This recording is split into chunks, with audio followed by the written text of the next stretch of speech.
Pharma মার্কেটে ভালো করার আমার মতে চারটে ফর্মুলা হচ্ছে। আসলে নাম্বার ওয়ান হচ্ছে হলো আপনার ডাক্তার ভিজিট।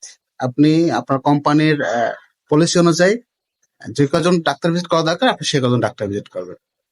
2 নাম্বার হচ্ছে অবশ্যই ডাক্তারের কাছে প্রেসক্রিপশন চাওয়া।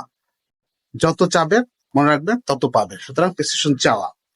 3 নাম্বার হচ্ছে নিম্নে আপনার কোম্পানির নিড অনুযায়ী প্রেসক্রিপশন দেখা, নিজের চোখে দেখা। আপনি যদি মনে করেন 10টা প্রেসক্রিপশন দেখলেন, মনে করেন আপনার 20টা প্রেসক্রিপশন হবে স্যার, এই জন্য আপনার প্রেসক্রিপশন দেখা।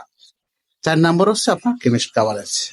অবশ্যই আপনি যারা সাধারণত শহরে ডেলি অর্ডার থাকে তারা নিম্ন পক্ষে 60% কেমিস্ট কাভারেজ করবে, এবং যারা গ্রাম পর্যায়ে তারা 100% কেমিস্ট কাভারেজ করবে শিডিউলে। সুতরাং এই 4টে কাজ যদি কেউ করে ফার্মা মার্কেটে, সে অবশ্যই ভালো করবে। ধন্যবাদ।